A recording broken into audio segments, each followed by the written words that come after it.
테슬라 주가가 갑자기 흔들렸습니다. 엔비디아가 긴급하게 GPU 공급 물량을 재조정했습니다. 월스트리트 애널리스트들이 밤새 보고서를 고쳐 썼습니다. 이게 다 전라북도 허허벌판에서 악수 한 번 했다고 벌어진 일입니다. 도대체 그 모래벌판에서 무슨 일이 있었던 걸까요?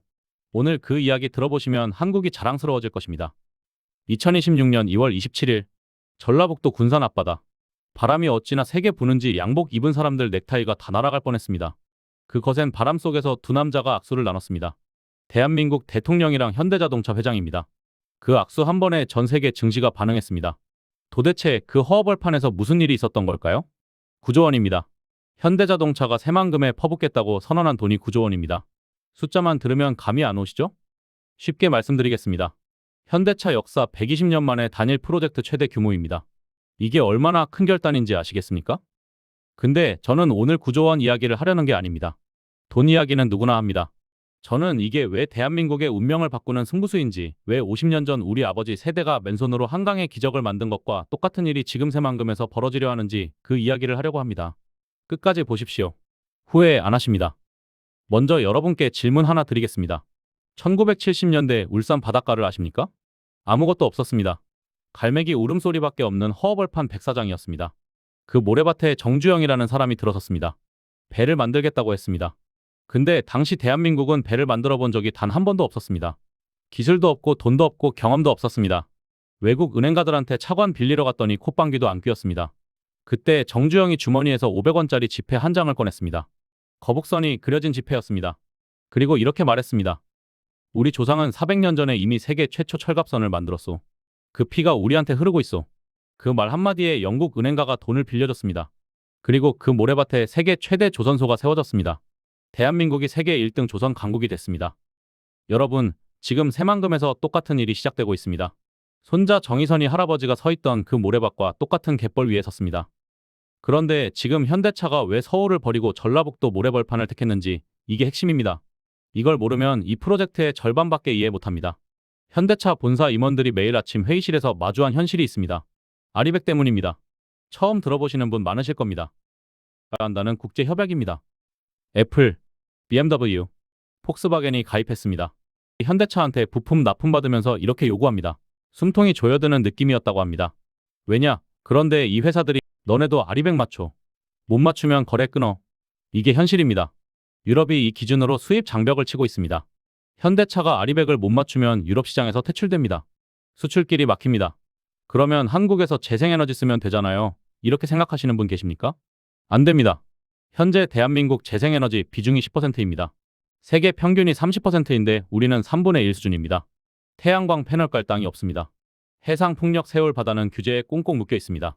수도권 한전 전력망에 매달려 있는 한 답이 없습니다. 2025년 말 현대차 이사회의 보고서 한 장이 올라왔습니다. 제목이 뭔지 아십니까? 결론은 단 한 줄이었습니다. 유럽 시장 진입 불가능. 정의선 회장이 그 보고서를 읽고 수도권 탈출 시나리오. 지금 이대로면 2030년 이후 내린 결단이 바로 새만금입니다. 새만금이 어떤 땅인지 아십니까? 군산에서 부안까지 바다를 막아서 만든 세계 최대 간척지입니다. 방조제 길이만 33.9km. 서울 잠실에서 인천공항까지 거리입니다. 거기서 만들어진 땅이 서울시 면적의 3분의 2입니다. 여의도를 140번 이어 붙인 크기의 평지가 펼쳐져 있습니다. 아무것도 없습니다. 건물도 없고 나무도 없고 기득권도 없습니다. 그리고 바다와 맞닿아 있어서 해풍이 내륙보다 30% 이상 셉니다. 수상 태양광 돌리기에도 최적입니다. 담수호가 있어서 공업용수도 풍부합니다. 거기다가 새만금 특별법이 적용되는 경제특구라 수도권에서 2년 걸릴 인허가가 여기선 석 달이면 끝납니다. 자율주행 테스트, 드론 물류, 로봇 실증도 합법입니다. 평지, 바람, 물, 항만, 규제 프리존. 이 5가지가 동시에 갖춰진 땅이 대한민국에 딱 한 곳입니다. 새만금입니다. 자, 이제 9조 원이 어디로 가는지 쪼개드리겠습니다. 이게 진짜 핵심입니다. 눈 크게 뜨고 보십시오. 먼저 2조 3천억 원이 에너지 인프라에 들어갑니다.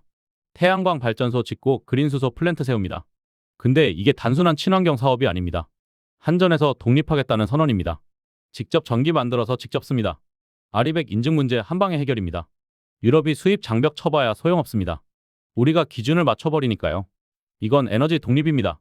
그런데 진짜 충격은 다음입니다. 9조 원 중 가장 큰 덩어리가 5조 8천억 원인데 이게 자동차 공장이 아닙니다. AI 데이터 센터입니다. 여기서 많은 분들이 고개를 갸웃하십니다. 현대차가 왜 데이터 센터에 6조를 씁니까? 이게 이 프로젝트의 핵심 중 핵심입니다. 엔비디아 GPU 5만 장이 동시에 돌아가는 시설입니다. GPU 한 장이 소비하는 전력이 고성능 에어컨 한 대 수준입니다. 그게 5만 장이 동시에 돌아가면 전력 소모만 35메가와트입니다. 냉각 시스템까지 합치면 100메가와트. 인구 10만 명 도시 전체가 쓰는 전기량입니다.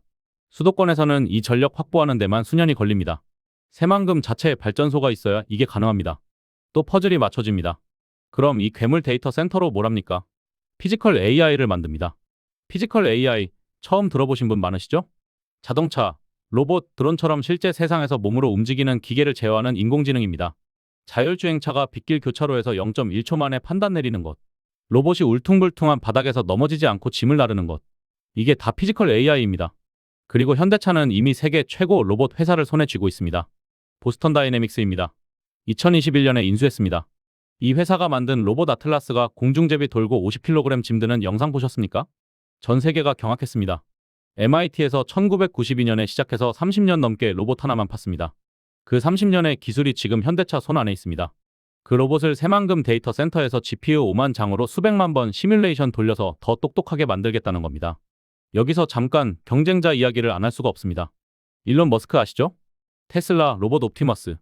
머스크가 2027년까지 이 로봇을 테슬라 공장에 수천 대 투입하겠다고 공언했습니다. 현대차가 2029년을 목표로 못 박은 이유가 바로 이겁니다. 테슬라가 로봇 시장을 선점하기 전에 반드시 뛰어들어야 합니다. 2026년 현재 전 세계에서 로봇을 대량 양산하는 회사가 단 한 곳도 없습니다. 시장이 지금 막 열리는 겁니다. 선점하는 자가 표준을 만듭니다. 표준을 만드는 자가 시장을 지배합니다. 삼성이 반도체 초기에 선점한 것처럼 현대가 로봇 시장을 선점하면 그게 또 다른 한강의 기적입니다. 현대차의 전략은 이겁니다.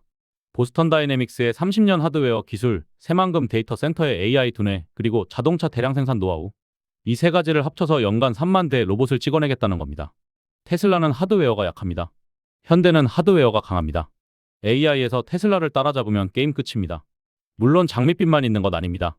저 여러분한테 솔직하게 말씀드리겠습니다. 진짜 문제가 있습니다. 공장은 세울 수 있습니다. 데이터 센터도 세울 수 있습니다. 근데 사람이 문제입니다. 현대차가 7만 1천 개 일자리 창출하겠다고 했습니다. 그런데 이 일자리가 어떤 일자리입니까? AI 엔지니어, 로봇 제어 전문가, 수소 플랜트 기술자.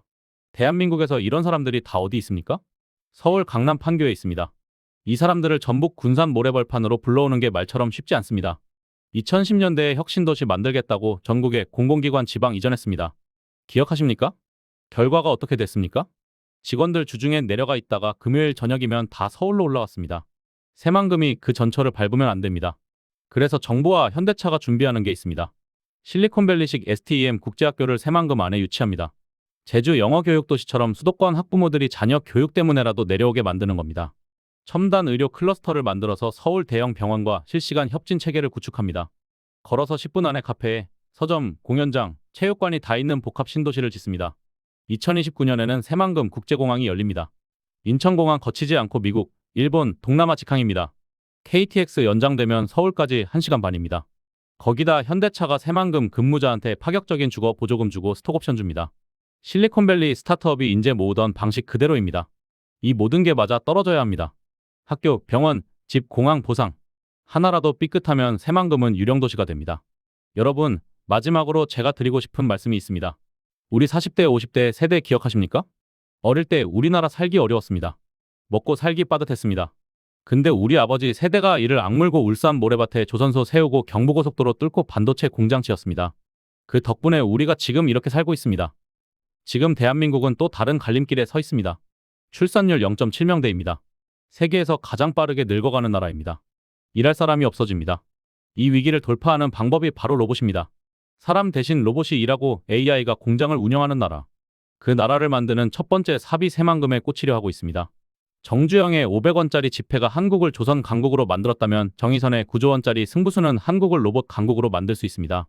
2029년 새만금의 로봇 공장이 풀가동되는 날, 전 세계가 또 한 번 대한민국을 다시 보게 됩니다. 우리가 또 해냅니다. 대한민국이 또 해냅니다. 오늘 영상이 유익하셨다면 구독과 좋아요 꼭 눌러주십시오. 여러분의 응원이 이 채널을 만들어갑니다. 다음 영상에서 뵙겠습니다.